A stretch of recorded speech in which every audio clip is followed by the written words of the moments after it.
ఓం మహాగణాధిపతయే నమః. ఓం గురుభ్యో నమః. ఓం శ్రీమాత్రే నమః. అరుణాం కరుణాతరంగితాక్షీం ధృతపాశాంకుశపుష్పబాణచాపాం అనిమాదిభిరావృతాం మయూకైః అహమిత్యేవ విభావయే భవానీం. శ్రీమాత్రే నమః. ప్రేక్షకులకి ఆ లలితాంబిక అమ్మవారి యొక్క అనుగ్రహం పరిపూర్ణంగా కలగాలని మనస్ఫూర్తిగా కోరుకుంటూ మనం ఈరోజు ప్రాపర్టీ విషయం, అంటే ఒక జాతకుడు తను స్వయంగా సంపాదించుకునే ప్రాపర్టీ యోగం ఎలా ఉంది, అసలు ఏ గ్రహాలు బలపడాలి స్వయంగా సంపాదించుకోవాలంటే. ఇక రెండవది ఏంటంటే తండ్రి ద్వారా వస్తుంది ఒక్కోసారి, అంటే తండ్రి యొక్క ఆస్తి జీవుడికి వస్తే మంచిదా, అసలు తీసుకుంటే మంచిదా కాదా, అసలు వస్తుందా లేదా అనేటువంటిది. కొన్నిసార్లు తాతగారిది, మరి కొన్నిసార్లు తల్లి యొక్క తండ్రిది, లేదా తండ్రి యొక్క తండ్రిది తాత విషయంలో చూసుకుంటే. అదేవిధంగా ఒక్కోసారి అన్నయ్య నుంచి కానీ అలా కూడా వస్తూ ఉంటాయి. కొంతమందికి ఇద్దరు కలిసి ఏదైనా వ్యాపారం చేశారు, అప్పుడు అతను వ్యాపార లాభాలు వచ్చాయని, ఇంకోటి ఏదైనా కారణాలు కొంతమంది ఇష్టంతో ఇస్తూ ఉంటారు. అలాగా సిబ్లింగ్ యొక్క ప్రాపర్టీ వచ్చే యోగం ఉందా లేదా అనేటువంటిది కూడా ఉంటుంది మన జన్మజాతకంలో. అదేవిధంగా పిల్లనిచ్చినటువంటి మామయ్యది, లేదా ఒక్కొక్కసారి అమ్మాయికే మామయ్య ఆస్తి వచ్చే ఛాన్సెస్ ఉంటాయి. ఆ రకంగా ఎలా ఉంది. అదేవిధంగా గవర్నమెంట్ లీజు ద్వారా వస్తాయి కొన్నిసార్లు. 99 yearsకి లీజ్ వచ్చిందండి ప్రాపర్టీ అంటుంటారు. అవన్నీ కూడా అసలు ఎలా చూడాలి జన్మజాతకంలో. ఇవి ఎందుకు చూడాలి అంటే, ఒక్కొక్కసారి ఆ ప్రాపర్టీస్ తీసుకోవడం వల్ల ఇబ్బంది ఉంటుంది, కొన్నిసార్లు ఆ ప్రాపర్టీస్ వల్ల వాళ్ళకి ఎదుగుదల ఉంటుంది. దానికి ధనభావం పడితే అద్భుతమైనటువంటి ఎదుగుదల ఉంటుంది, దానికి షష్టాష్టకాలు ఈ రకమైనటువంటి కాంబినేషన్స్ పడితే ఇబ్బందులు ఉంటాయి. ఒక్కొక్క లగ్నానికి ఆ లగ్నరీత్యా వాళ్ళకి ఏ అధిపతి అవుతాడు, దాని పరంగా వాళ్ళు ఎలా చూసుకోవాలి, అసలు ఉందా లేదా అని ఎలా కనుక్కోవాలి అనేటువంటి విషయాలు చెప్తుంది నేనైనప్పటికీ కూడా చెప్పిస్తుంది సాక్షాత్ లలిత అమ్మవారిగా భావిస్తూ ఒక్కొక్క లగ్నం గురించి మనం తెలుసుకుందాం. ముందుగా మేష లగ్నము, మేషరాశి. మేషం వారికి జీవుడు గనక ఓన్గా సంపాదించుకుంటాడు అన్నప్పుడు, ఎప్పుడైనా ఓన్గా సంపాదించుకునేది 3, 4 అధిపతులు. అంటే బుధుడు, చంద్రుడు గనక మీకు బాగున్నారు, మంచి పోర్ట్ఫోలియోస్ పడ్డాయి, ఖచ్చితంగా ఆ యొక్క మహాదశల్లో లేదా శుక్రదశల్లో కానీ శని దశల్లో కూడా ఇస్తాడు ఒక్కోసారి. అయితే శని దశల కంటే కూడా గురువు శుక్రదశల్లో ఎక్కువగా ఛాన్సెస్ ఉంటాయి. గురు దశ శుక్రదశల్లో, గురువు అంతర్దశ శుక్రాంతర్దశల్లో దానికి గోచారం రావడం, ఓన్గా సంపాదించుకుంటాడంట. అంటే ఈ కాంబినేషన్ చూడాలి, చూస్తే ఎవరి మీద ఆధారపడకుండా చక్కగా సంపాదించుకుంటాడు. అలా కాకుండా తండ్రి ప్రాపర్టీ అనేది మేషలగ్నం వారికి గురువు ఇస్తాడండి. అంటే గురువు 9, 12 అధిపతి. ఆ తండ్రి ప్రాపర్టీ గురువు చంద్ర సంబంధాలు కలిగి ఉండడం, లేదా తండ్రికి పోర్ట్ఫోలియో వహించినటువంటి 12th, 8th కానీ 4th కానీ కనెక్టివిటీస్ వచ్చినప్పుడు కూడా అది తాతగారి నుంచి తండ్రికి వచ్చి, తండ్రి నుంచి ఇతనికి వచ్చే ఛాన్సెస్ ఉంటాయి. అయితే ఇక్కడ ఉదాహరణకి మీకు తండ్రి గారి ఆస్తికి సంబంధించిన విషయంలో గురువు పాడయ్యాడు అనుకోండి ఉదాహరణకి, అప్పుడు ఏమవుతుంది, మేషం వారికి ఆ ప్రాపర్టీ యాజ్ ఇట్ ఈస్గా తీసుకోకూడదు, దాన్ని అమ్మేసి ఇంకోటి కొనుక్కోవాలి. లేకపోతే ఏమవుద్దంటే ఆ ప్రాపర్టీ పాడైంది కాబట్టి ఆ ప్రాపర్టీలో ఉండడం వల్ల వీళ్ళు ఇబ్బంది పడుతుంటారు. చాలామంది చూస్తుంటారు, చూడండి, ఏమంటే నేను ఆ ఇంట్లో ఉన్నాను, మా నాన్నగారు ఉన్నంతకాలం చాలా బాగుంది, కానీ నాకు ఇచ్చిన తర్వాత బాగాలేదంటున్నాడు. This is the reason. అలాగే తల్లి తరపు నుంచి వస్తుంది ఒక్కోసారి, అంటే తల్లి గారికి వాళ్ళ నాన్నగారు ఇచ్చిన ప్రాపర్టీ ఉంటుంది, తండ్రికే ఉండదు. కానీ తల్లి నుంచి తల్లి అంటే సప్తమ స్థానము ఎలా ఉంది, సప్తమ స్థానాధిపతి సప్తమ స్థానము, సప్తమ యొక్క పోర్ట్ఫోలియో 4th కనెక్ట్ అయితేనే తల్లి ప్రాపర్టీ వస్తుంది, లేకపోతే రాదు. కొంతమంది చూడండి గొడవలు పెట్టుకుంటూ ఉంటారు, నా తల్లిగారు నాకు ప్రాపర్టీ ఇవ్వలేదు, మా తండ్రి గారు ఇవ్వలేదు అని. బికాజ్ ఆఫ్ అది ఒక్కొక్కసారి మనం వదిలేయడం మంచిది, కొన్నిసార్లు బాగోలేనప్పుడు. ఏదో వాళ్ళు ఏదైనా ప్రాపర్టీ ఇస్తే ఏదైనా అమ్మేసి ఇంకోటి కొనుక్కోవడం మంచిది. ఇది గుర్తుపెట్టుకోండి. ఒక్కోసారి ఏమవుతుందంటే లీగల్ ఇష్యూస్ వస్తుంటాయి అందుకే తల్లి విషయంలో. బికాజ్ ఆఫ్ సప్తమం ఈజ్ లీగల్ రిలేటెడ్ సంబంధించిన విషయాలన్నీ కూడా. అలాగే తాతగారి ఆస్తి కూడా అష్టమ స్థానంలో ఉంటుంది. అది అమ్మ తరపు తాతగారు కావచ్చు, అమ్మ తరపు తండ్రి కావచ్చు, తల్లి యొక్క తండ్రి కావచ్చు. అయితే ఇక్కడ తాతగారి విషయంలో కనుక చూసుకుంటే, ఇది తండ్రి యొక్క తండ్రి అయితే అష్టమ స్థానం ఎలా ఉందో చెక్ చేసుకోండి. అంటే మేష లగ్నానికి కుజుడు ప్రధానంగా చూసుకోవాలి, లగ్న అష్టమాధిపతి. ఈ కుజుడు ఒక్కడు బాగున్నాడంటే తాతలాస్తులు కూడా మీకు వస్తాయి, అది గుర్తుపెట్టుకోండి. అలాగే మరి తల్లి యొక్క తండ్రి ప్రాపర్టీ అంటే అది 3వ స్థానంలో చూసుకోవాలి. ఎందుకంటే తల్లి స్థానం 4వ స్థానము, తల్లి యొక్క తండ్రి అనేది 12వ స్థానంలో ఉంటే అక్కడ నుంచి 4వ స్థానం అనేది మనకి 3వ స్థానం అవుతుంది. కాబట్టి 3వ స్థానం బాగుంది, అప్పుడు మదర్ సైడ్ నుంచి రావడం జరుగుతుంది. అంటే ఏమిటి, బుధుడు బాగుండాలి మీకు, గుర్తుపెట్టుకోండి. అలాగే మనకి మామయ్య సంబంధం అంటే దానిగా చూసుకున్నట్లయితే మీకు ప్రధానంగా ఇక్కడ సప్తమం జీవిత భాగస్వామి, అది స్త్రీ కావచ్చు, పురుషుడు కావచ్చు. ఈ సప్తమం నుంచి తండ్రి స్థానం అనేటువంటిది ఏదైతే ఉందో, సప్తమాత్ భాగ్యస్థానం అనేటువంటిది 3వ స్థానంలో ఉంటుంది.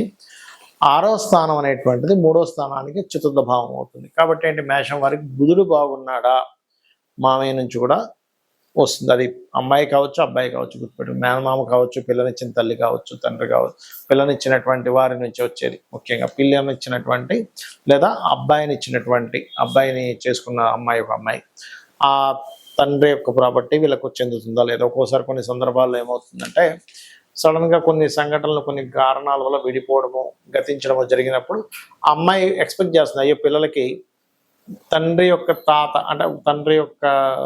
తండ్రి ప్రాపర్టీ వస్తే బాగుంది కదా అని పిల్లలు ఎక్స్పెక్ట్ చేస్తుంది, వీళ్ళ లైఫ్ బాగుంటుంది. అప్పుడు ఎలా చూడాలంటే ఈ కాంబినేషన్ అనేది చూడాలి, బుధుడు ఎలా ఉన్నాడో చెక్ చేసుకోవాలి. ఇక సిబ్లింగ్స్ నుంచి అంటే 3వ భావం అండి. 3వ స్థానాధిపతి మరియు 6వ స్థానాధిపతి బాగుండి మీ 4వ స్థానానికి సంబంధాలు కనుక వచ్చినట్లయితే సిబ్లింగ్స్ కూడా వస్తుంది. అలాగే గవర్నమెంట్ లీజెస్ ద్వారా వస్తుందా అన్నప్పుడు, గవర్నమెంట్ లీజ్ అనేది ఇప్పుడు సన్ బాగుంటాడు వాళ్ళకి, అంటే సన్ ద్వారా, sun is government, sun and moon కారకుడు గవర్నమెంట్. 9th హౌస్ బాగుండాలి, 8th హౌస్ బాగుండాలి. ఇట్లాంటివి ఉన్నప్పుడు, ఆ మహాదశలు వచ్చినప్పుడు మీకు ఖచ్చితంగా గవర్నమెంట్ లీజ్కి చూడండి, మనం స్టూడియోస్ వాళ్ళు, పెద్ద పెద్ద హాస్పిటల్స్ వాళ్ళు చూపిస్తారు, పెద్ద కంపెనీస్ వారు. మనం విన్నాం ఏంటి, మన పలానా గవర్నమెంట్ 99 రూపాయలకి ఇచ్చింది, రూపాయి లీజ్కి ఇచ్చింది, ఏదో చెప్తుంటారు, రూపాయి ఎకరానికి ఇచ్చేసింది. అలాంటివన్నీ వాళ్ళకి సన్ బాగుండడం జరుగుతుంది.